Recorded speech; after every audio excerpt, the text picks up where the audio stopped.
Thank you for listening to this podcast from TRE, Talk Radio Europe, your voice in Spain and around the world.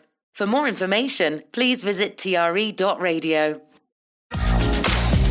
TRE in the afternoon. Presented by Hannah Murray.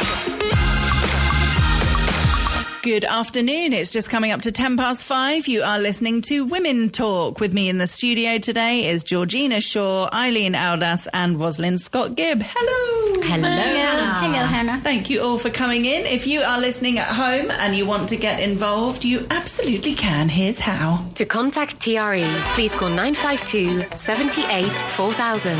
Email studio@tre.radio. Send us a WhatsApp on +34 645 99 67 95. What a beautiful day. Always like to start. Are you right? Yep. I always like to start with food, and there was one that we used last week with the men, but I thought I'd save it for the women because I thought it was an interesting one. This obviously is from a UK newspaper, but they've had a very hot summer in the UK, so it could be just as relatable here. You might think that light dishes would be the order of the day as temperatures hit 35 Celsius, but in a phenomenon nicknamed feta fatigue, Britons appear to have become fed up with healthy heatwave fodder such as salads. Surprisingly, many want unseasonal winter warmers, with Waitrose reporting a spike in comfort food purchases. Sales of cottage pies were up by 110%, while recipe searches on its website for spaghetti bolognese, toad in the hole and mac and cheese were also up. Oh, no. No, I'm with you. I think, but the thing is, people really, basically, in my opinion, it's a matter of habit. Yeah. So what they're doing, they're getting the novelty of a salad because they don't live in a beautiful climate like we do. Yeah. So that goes very quickly, and they want their comfort food again. Yeah. So they prefer to be obese and overweight and have their comfort food than slim down. Don't hold back, Rosalind. You've got to stop it with this. It's an interesting one, comfort food, and I get it in the winter. I think it's very easy to fall, wanting to be warm because our bodies are cold, so therefore eating something hot kind of makes sense.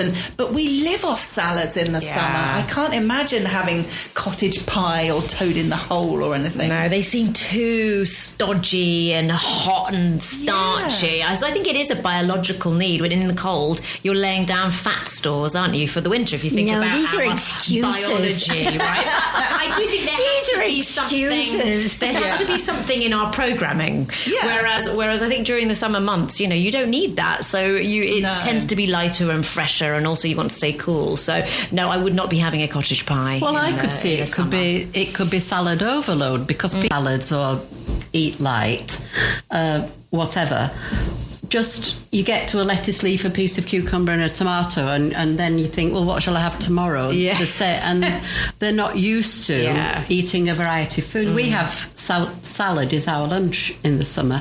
But when I look at the plate, I've got actually 12 or 14 different foods. Oh, definitely. That's what I mean. Plate. Salad doesn't have to be boring with 3 ingredients. No. Well, at worst, you could always look it up under AI and get a few ideas of how to change your salad. But I think that's it. I think it's lack of imagination and going back to what you know. It's a but habit. also, if here we are in Spain, but a lot of Spanish people all through the summer and the winter have meals that they call a cuchara, which is something that you eat with a spoon.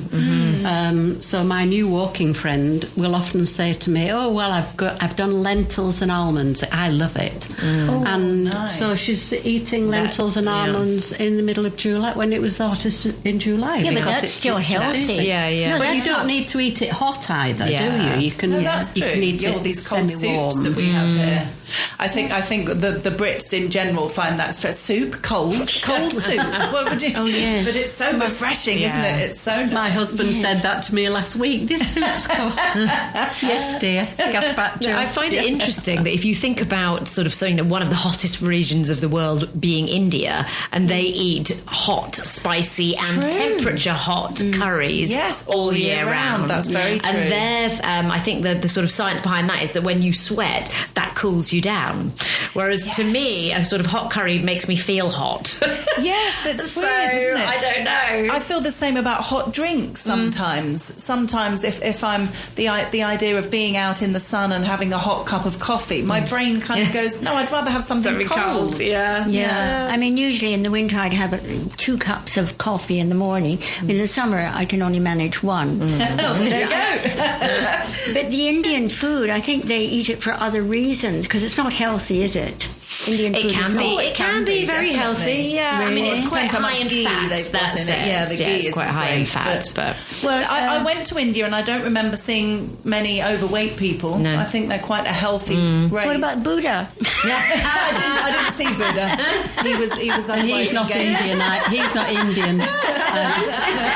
But it is, isn't it? Because Indian food in India is probably largely vegetarian, definitely, if not meat, vegan. There won't be a lot of meat involved. No. And the spices are chosen with various foods for health for health reasons. Yeah, all the time. Well, they have a high things. degree of stomach cancer. Do they really? I They didn't do. know that. Yeah, they do. Is that in India or is that Indians No, in that's other India. countries? In India. That's India. Oh. And bowel cancer. Wow. I didn't maybe. know Yeah, that. they do. Yeah. Okay.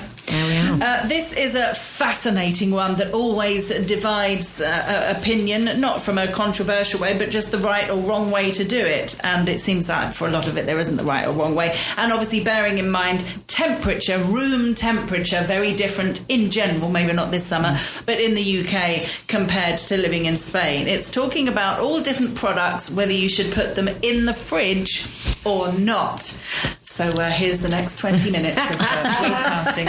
Eggs. It says here, now you'd think that you should put eggs in the fridge, particularly because when you get a new fridge, you normally have the plastic thing with the 6 holes to put eggs in the fridge. Well, the general advice is to put eggs in a fridge, but not take them out and put them in the little thing to keep it in its container. That's what this article says. Because they say that keeping them in the door is the worst place because of the temperature variation. I read that in a reputable newspaper on the last month. So that depends how often you open your fridge door.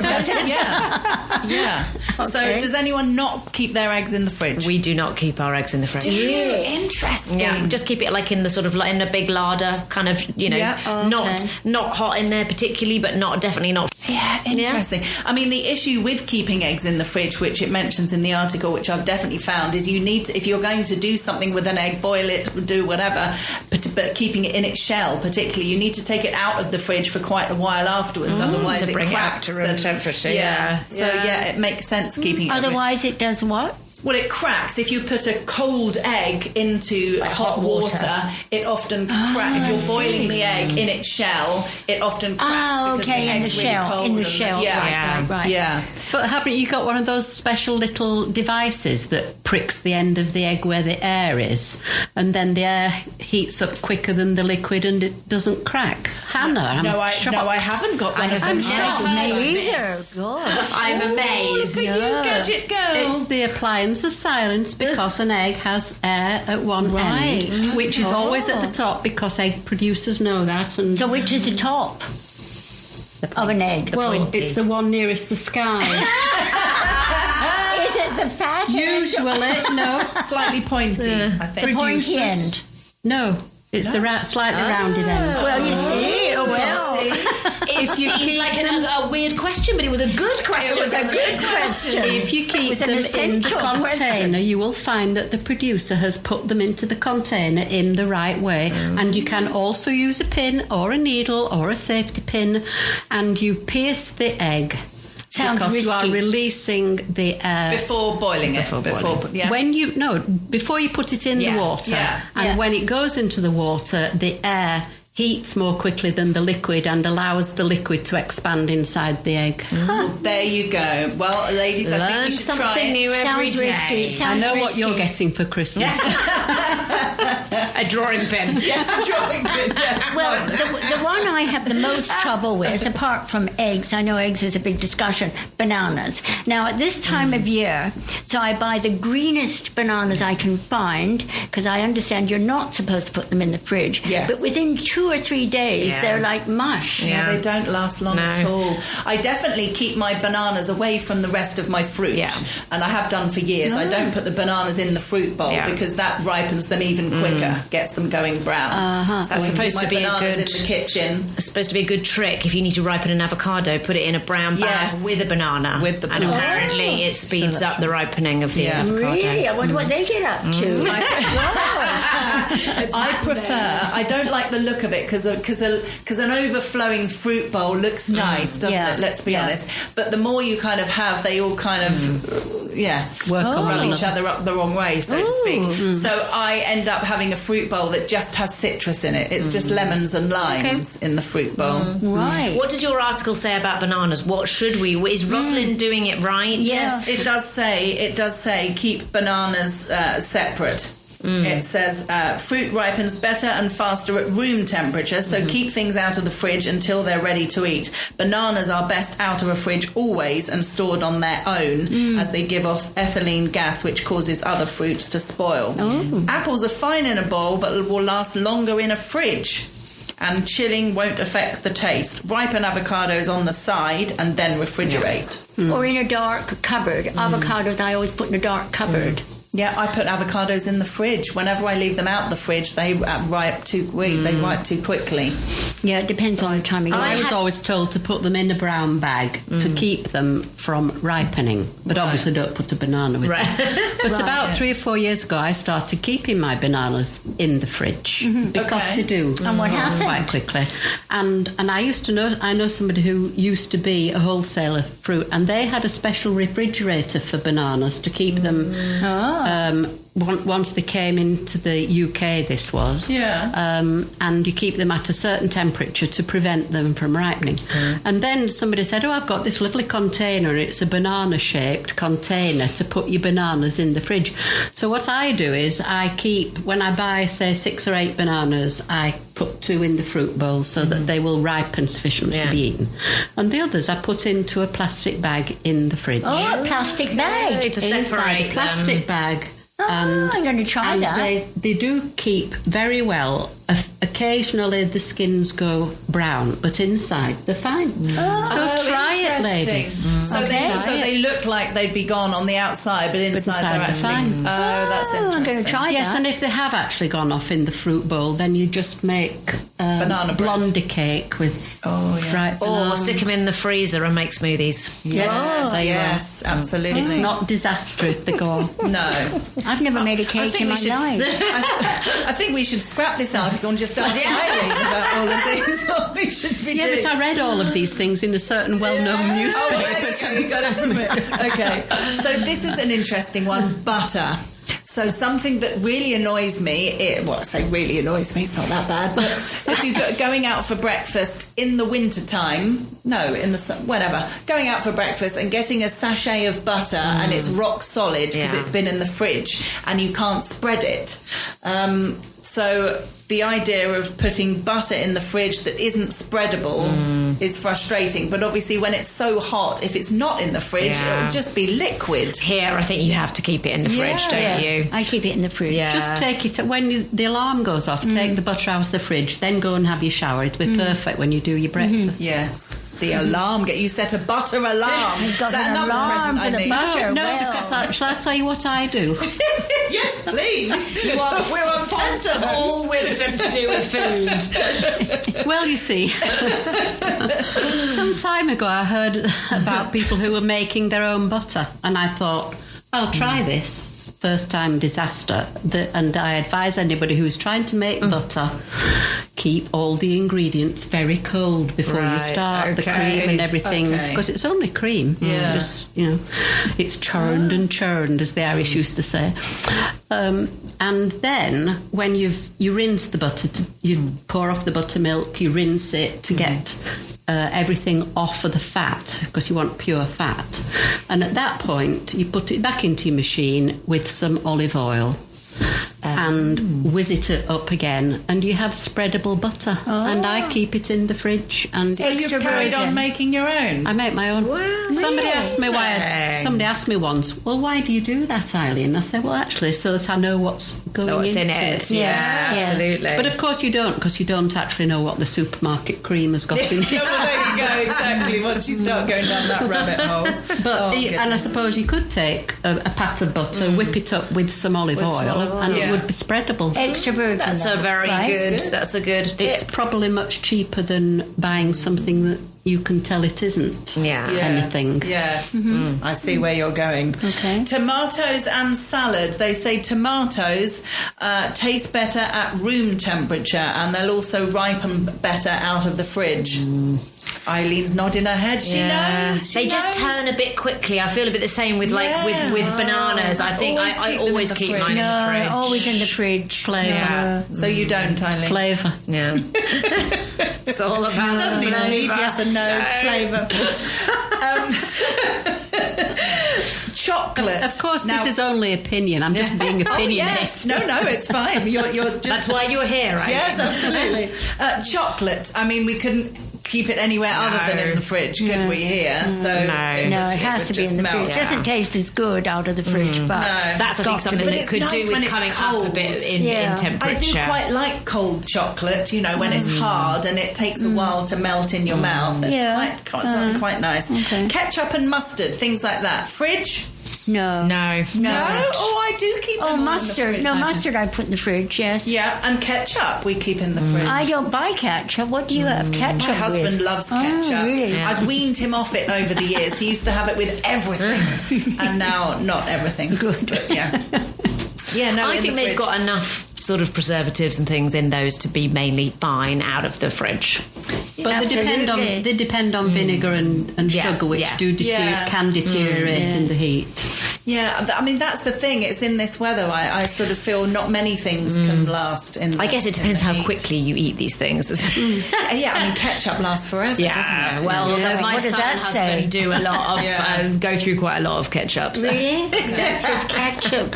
I'm sure it will be fine if it's outside, but I make chutneys and ketchups, and I keep them out of the fridge until they're open. Yes. And then I keep them in the fridge. Yeah, when they're open. And what about jams and spreads and things? Fridge? Jam, no. Once open. Mine's on Once open in the fridge, In the fridge? Yeah. Oh. No, keep it on the counter. Depends how quickly you eat it, though, doesn't it? Yeah. I mean, with any of them, when they go off, that you see, they go long on top, and that'll happen whether it's in the fridge or not, I think. So you can just kind of scrape the top layer off. Exactly. I mean, not that big a deal, is it? 3-second rule. Okay, well, that was good. We better take a break. Forgot about those. Hannah Murray on TRE in the afternoon. Good afternoon. You are listening to Women Talk. With me in the studio today is Georgina Shaw, Eileen Aldas and Rosalind Scott-Gibb. Millions of us may not be very good at doing boring household chores, but we are masters of putting them off. When it comes to cleaning the oven, sorting out that junk drawer or defrosting the freezer, we're happy to leave them untouched for months.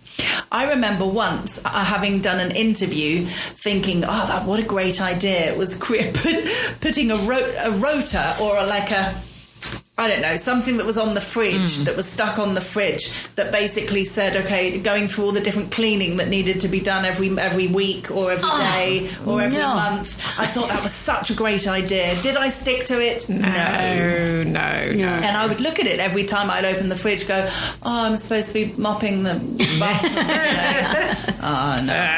No, not today, exactly. I admire people that can be that regimented with things like that. And I think those kind of ones that you don't do very often are the more difficult ones. Like, it references like cleaning the oven and defrosting the freezer. Those are two really minging. I got rid of the oven. Enough of that. We've got one of those ovens that heats up like crazy and basically is self-cleaning, because it just basically burns everything to crazy, and then you just sweep out the kind of ash that comes off. That's really good. If you really hate cleaning your oven, that's a good tip. That's the way to do it. We do the freezer when you can't shut the door anymore. You know what I mean? Because the ice has got so big. There's been a power cut. Yes, exactly. So when you have no choice, as opposed to, what should we do this Sunday? I know, it's clean. Let's defrost the freezer. Well, then maybe that's a tip for when people are really struggling with the heat. Go and just defrost the freezer. freezer one afternoon. That's true. That's a good idea. You do it so quickly here because it's so hot. Yeah, that's the best time of year to do it, isn't it? It's a good idea. But what's wrong with the Mark 1 eyeball? You know, I used to be a sailor, and my instructor used to say, you're learning all these things about tides and waves and wind and, you know, but the Mark 1 eyeball is the best navigation tool. Just look around you and see what's going on. Yeah. And it's the same in that I almost never set to and clean the whole house, but often during the day I'm doing things. So if you're in the bathroom and the floor or the toilet, whoever, looks as if it needs cleaning, just have the stuff in the bathroom and it'll be 5 minutes and that's a job done. You don't need to. People do actually, I think, give far too much attention to today I've got to clean the house. Yeah, I agree. If a kitchen is very easy to do as you go. You know, after you've finished a meal,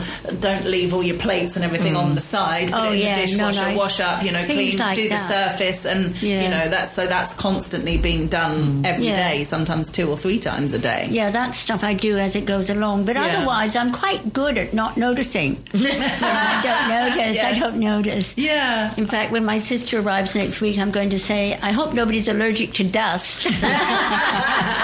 Yes, definitely. Make a joke of it, then it's fine. Then it's fine. That's a very important thing for a success of a relationship, actually. Dirt tolerance.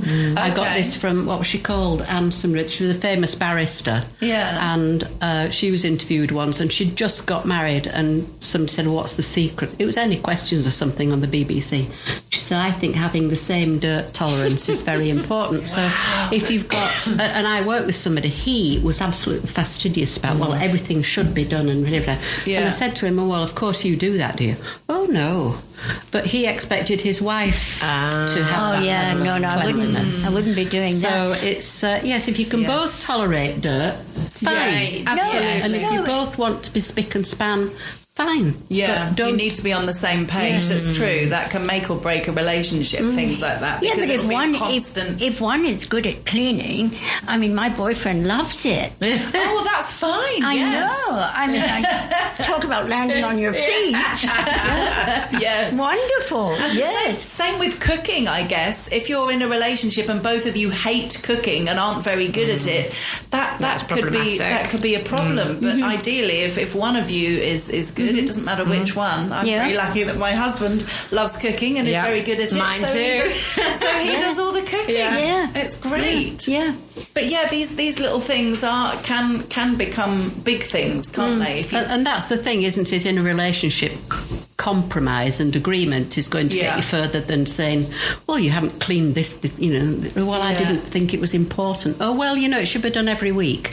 It's the appliance of it, isn't it? Applying how I do feel very strongly if you care about that and I don't, that's a you task. Yeah, you can do that. Not a me task. Yes, because absolutely. This is not in any way impacting my life. The fact that my husband loves to have all the labels turned in the right way. Oh, I do too. Sleeping with the enemy. Yeah, but I do it myself. Very organised. And he's like, why wouldn't you turn the jars around? And I said, no, I think the question should be, why would you? So if it why matters, would you do it. You put the shopping away and it'll be looking lovely and I'll be happy. But I'm not going to be sitting there lining up the labels because that does not bother me at all. No.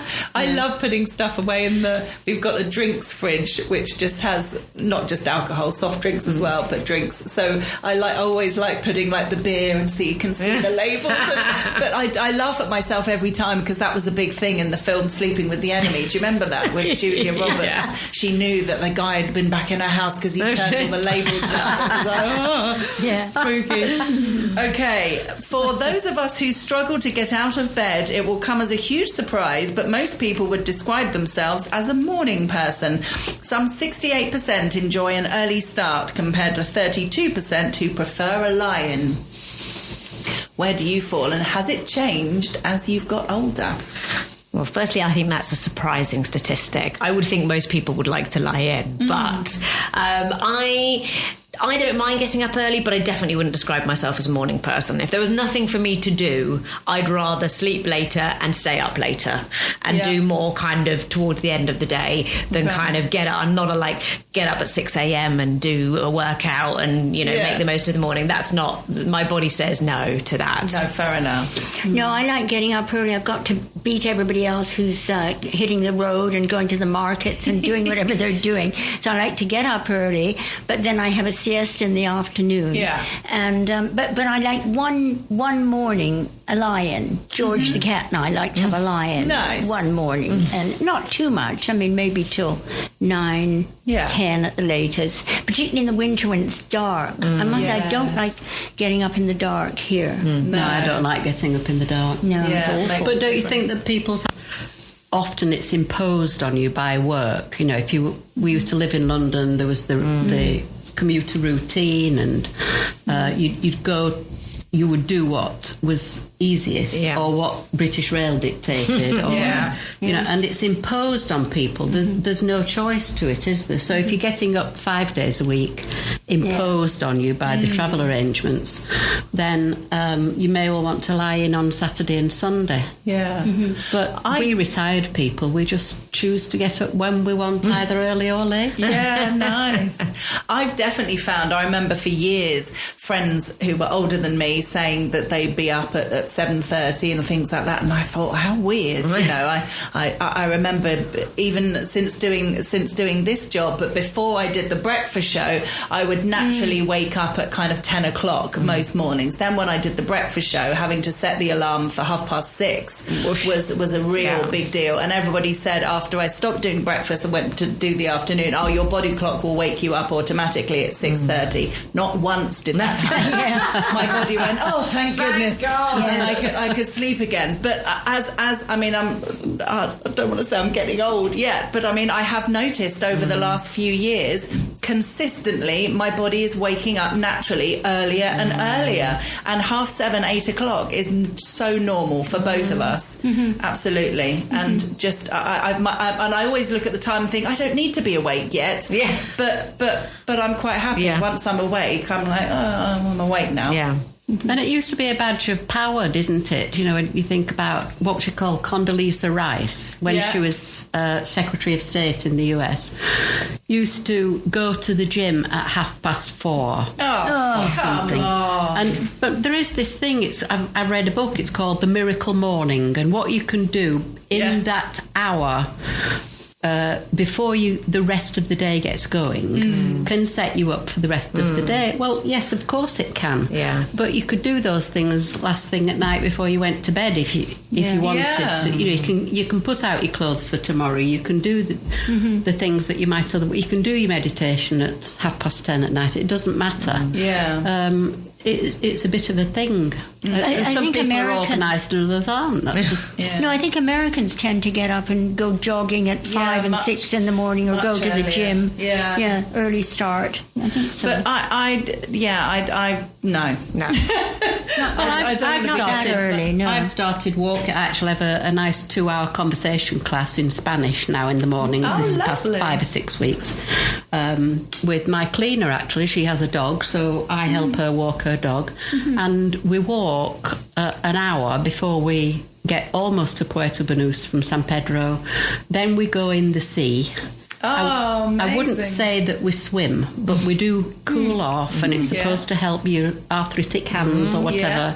And a lot of people do it for that. And then we walk back, and I have my conversation. But I meet her at 7 o'clock. Wow. Because actually, if you're going at 10 o'clock, it's too hot. So sometimes there are reasons to be early, and sometimes there are reasons to be late. Do you set the alarm, or do you wake up naturally? Oh, I don't wake up naturally at 6:15.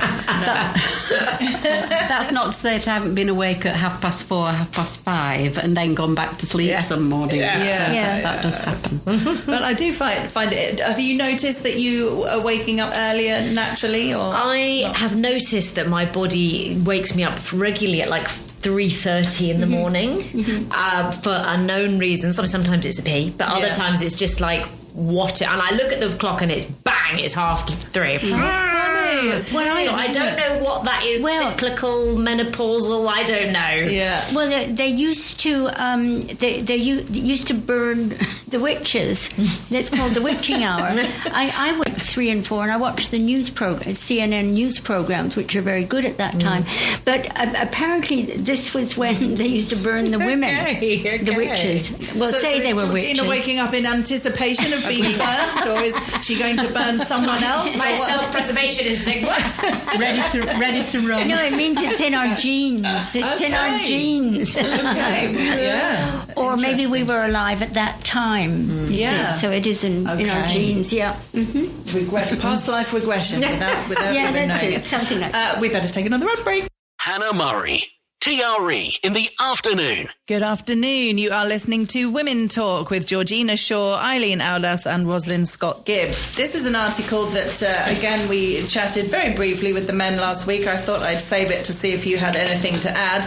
It is a guy who has written the article about haggling on the high street, shops or supermarket money off, and it works. He gets money in places like Boots, M&S, Tesco, all kind of H&M, Waterstones. So, yeah, I wondered if it's something you do think of, have done, or are going to start trying to do. No. No, I might try it actually, but I don't expect it to be. You'd have to talk to the manager. If you're talking to a salesperson, they probably wouldn't have any authority to do that. Yeah, and if a button's missing or something. Yeah, I do that. I do that. If there's something, if I bought a pair of shoes recently and there was a stain on it, so I asked for some money off, and it was quite funny how it happened. The woman said, "No, you need to speak to the manager. Come back tomorrow at 7:30." And I was like, "No, I need them tonight." This was all in sort of Spanglish. I said, "No, I need them tonight." And the manager's not here. And then I said, "Can you call the manager?" And then eventually she just called the manager, who was standing about 4 meters away, and they were there the whole time. And she came along and gave me 20% off straight away. So there you go. You see, it's always worth pursuing. But yeah, certainly if I'm buying clothes, if I'm going to buy something, you can see that the stitching's come off, or there's something that's going to require fixing, I'll point it out and ask for a discount. And there isn't another one, because that's what they might do, isn't it? They might say, well, another one. Yes, there is another one in your size. See, even the markets, I don't tend to. They don't tend to bargain the way they used to, no? I think. Yeah, I don't think so. I guess occasionally. What do you think? It used to be what you did when you came, they told you when you came to Spain, oh, well, it's always worth haggling in the market. Yeah. That was one of the things, wasn't it? I don't think so. I feel like anymore. Certainly in sort of modern retail, you've got a fixed price, it's in the system, there's a barcode. I mean, I'm amazed at you guys saying about going, there's something wrong with this haggle. I'd be like, oh, there's something wrong with this, I don't want it. But I think that's actually quite good to say, well, you know, is there if you're prepared. But I think it's a big stain on the top, then I wouldn't want it. But if it's something that sometimes there might be a little bit of makeup that you see on something, which you sort of know hopefully will come out. Yeah, well, but it's worth. Like I think, you know, so there's so much haggling in so many cultures, aren't there? And it's a cultural thing where you know that the price that you start at is absolutely not the price that you should pay. And I remember I lived in China for 6 months, and a phrase that sticks with me is "tai gui la," which means it's too expensive, too much money. And you would end up being like, you'd end up paying, you thought you'd done really well haggling for something, and then something that you didn't want, you go, it's too much, and they go down so low, you think, oh no, I could have got so much off that thing I actually wanted. But I always take a philosophy with haggling, which is that it needs to be good for both parties. You need to understand as well the value that it is to you versus the need that they might have, particularly in, like, you know, less developed countries. And say, this is, try to stop at that sweet spot, which is good value for you, but also they feel like they've done well too. And everyone kind of feels don't take the equitable. Yes. Well, I was in a charity shop the other day, and there was a man in there bargaining over, I don't even know what it was he was bargaining over, but the price was very, very reasonable anyway, and I thought, oh, for heaven's sake. You know, really, there's a limit to it. Yeah, and it's funny, isn't it? I'd feel I'd feel slightly uncomfortable doing it in a charity shop because I'd feel like I'm helping the charity, and they're already done it at hopefully should be a reasonable price in a charity shop. But if there is something wrong with that, I probably would say the same. Oh, this has got a stain on it. Could I have it for a couple of euros cheaper or something? But if there doesn't seem to be anything wrong with that, I don't think I would in a charity shop. Not a charity shop. But many cultures don't have the experience that we do of, or even donation to charity, because Scandinavian countries in particular, the state, they pay the taxes and the state takes care of all of those things that we might contribute to charity for. So donation to charity, to my Nordic friends, is really quite foreign to their culture. They don't have it? Well, I know in Sweden, they started, I mean, this is some recycling of all like machinery, or you might have a sewing machine or anything, and they had a whole shopping centre where they had people who reconditioned all this stuff, and then you bought it at a reasonable. There's nothing worse than having something that you don't know it's not working any longer, and you're supposed to throw it out. I mean, it's just such a shame. Definitely. That's a great frustrating, isn't it? Simple songs about Jack and Jill going up a hill and little Bo Peep losing her sheep have delighted generations of children. But these classic nursery rhymes are sexist and teach children worrying lessons about gender roles. The line Jack and Jill went up the hill places the male character first, symbolising leadership. Oh my God. While Little Miss Muffet portrays femininity as emotionally weak because a spider frightens her. And the fact that Bo Peep does not know where to find them implies confusion and dependence. I was like, really? Well, but they're of their era. I mean, it's true, but they're of their era. Yeah, they're just nice little rhymes. I mean, I grew up on these rhymes and I never thought that then, and I don't think that now. The interesting thing about, I've had this before, when you talk about a couple and you say what name you say for more reason, sometimes I put the woman first, sometimes I put the man first, but I'll always refer to a couple the same way. Sometimes it just sounds better to say combination. The woman's name first, sometimes the man, and I notice how other people refer to the same couple, and sometimes people will say it the same way as me, and sometimes, and when people say it differently, I think, oh, that's interesting, sounds wrong. You know what I mean? Yeah. I did actually go through a spell when this is when I was working in London, and the gender difference, really became important, because it hadn't previously been, it was, men were better than, it wasn't even questioned at one time. And I did start referring to all my friends with the woman first. On purpose, to make a point. Yeah. But I don't know that anybody noticed. It was only me ploughing my own furrow. Because I've always said Eileen and Keith, and I would always say Georgina and Andy. But you knew, it depends sometimes who you know first, doesn't it? Because you probably met me, and then you found out I had a husband called Keith. Yeah, and same with me. I think that might be... Think about the other ones that you do the other way around. Did you meet the man first and then met the wife or people always later? Say mum and dad, don't they? You don't often hear people saying my dad and mum. That's true. People mum and pop. Mum and pop. Yeah, but you'd say the woman first in that when you're referring to your parents, my mum and dad. You wouldn't say my dad and mum. But I don't know whether there are modern nursery rhymes, but I know in children's stories, when I was in Toastmasters, I had to do a project on a children's story, and they were so gruesome. And the best one... the modern ones? No, these the were grim the fairy old... tales. Yes, that's right. They were grim. Yeah, they were really grim. And I ended up choosing the little matchstick girl. Yeah. And I did it. Yeah, but I was in tears doing it, because it's so sad. It's so sad, this little girl, with just these... Oh, no, it's horrible. I mean, these things are so sad. So it's actually a legitimate point, I think, these nursery rhymes, and kind of instilling it at an early age. In that era, it was a reflection of fact, though, wasn't it? It was the fact that, I mean, you could easily have had a story about a poor little street boy as well, I suppose. Yeah. So do you think, Rosalind, then, that it does does influence you, even though you don't realise it, having these roles. Yes, I think it influences children. Yeah. Yes, I do. And, like a 2, 3, 4-year-old, it gets so deep within you, they don't even realise. It's like in Denmark now, they're starting doing teaching children 3 and 4 about empathy. So the first couple of years of school, they're putting the emphasis on social interaction and manners and all these basic things. Japan does this also. Yeah. The first couple of years, the first 2 or 3 years. So that would apply to nursery rhymes. That these are going into the mind of little boys. Why do little boys think they're better than little girls? Yeah.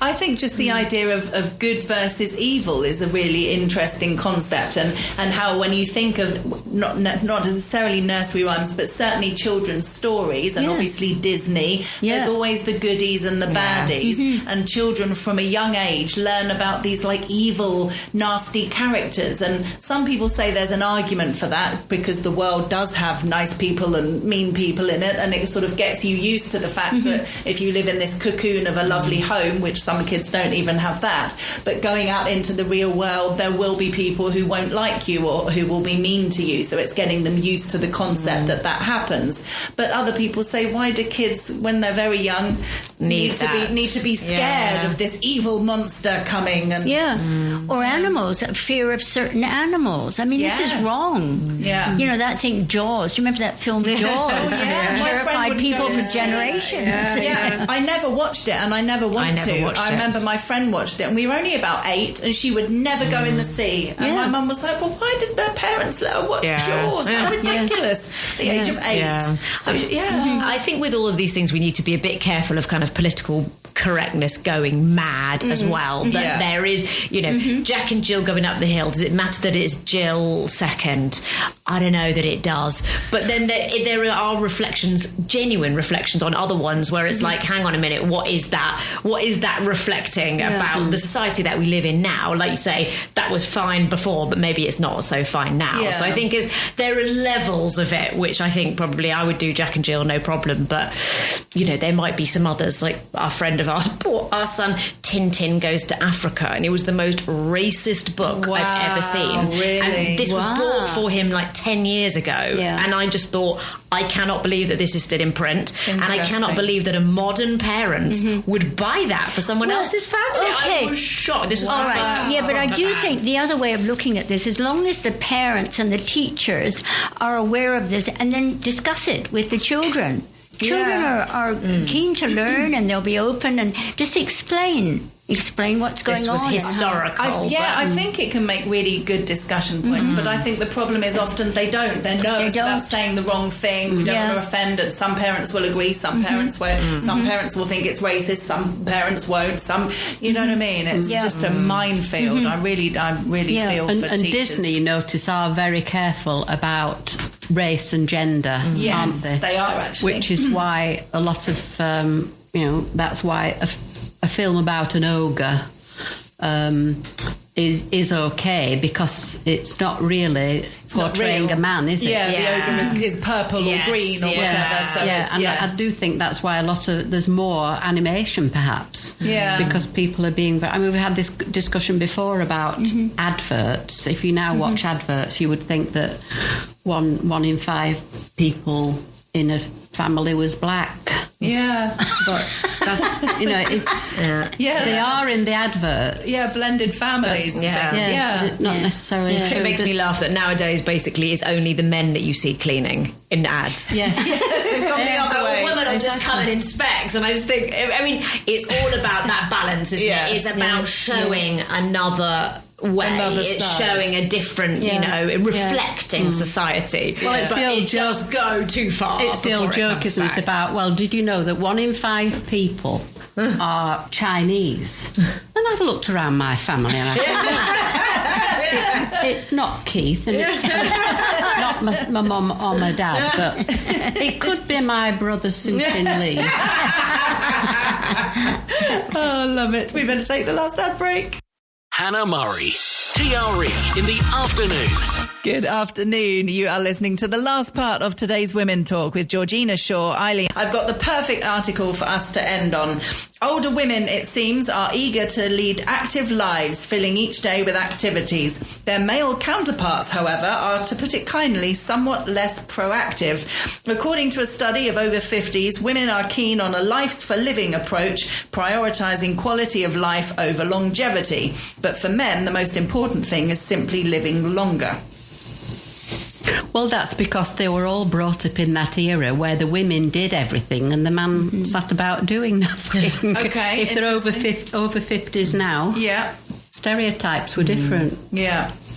Do you feel like you have a sort of zest for life as you're getting older? You're not thinking about slowing down. You're certainly not thinking about slowing down. No, I've always had, I continue to have it. Constantly doing things and wanting to be busy and active. And, I'm very, very involved. But I also have a younger boyfriend, I have to say. Keeps you young. She's rubbing that in, isn't she? No. I think, definitely I'm thinking to myself, I'm in my 40s. I'm at the stage where my son is I'm seeing him flying the nest. Yeah. And I'm definitely not thinking that's the end of my life. No. Quite the opposite. I'm thinking, what's my next chapter? Like, what's my next adventure when I'm not so tied to the role of mum? And so I think for maybe, because we have these very kind of clear phases in our lives, perhaps that helps with the kind of joy for life to say, right, what's next? I've done that bit, close that chapter, move to the next one. I don't know. Yeah. I think busy people are always going to be busy, whatever their age. I'm kind of against women putting pressure on their children to have grandchildren. First of all, I think it's terribly selfish and it's kind of limiting to them. Why don't they do something new? Do something for themselves rather than wait for the next child to mother. Exactly. Expand out a bit. Yeah. We've literally got 30 seconds left. I find it inspiring all the time, the different people I interview who are starting new hobbies or starting exercising in their 50s, 60s, 70s, even 80s. I think it's amazing. There's no reason to slow down unless you have to. And obviously health can make us do that at certain stages of our life. But if you've still got your health, go for it. There's so much you can do. The busier you can be, the healthier you can be, and the happier you can be. Let's leave it on a high note. Thank you, ladies. Thank you, Georgina. Thank you, Eileen. And thank you, Rosalind. You've been listening to a TRE production. If you've enjoyed this programme, there'll be another episode waiting for you next week, right here on this platform, where you can also access our extensive back catalogue of shows and interviews. For more information on our live programming, social media channels and apps, and how to contact Talk Radio Europe, please visit tre.radio.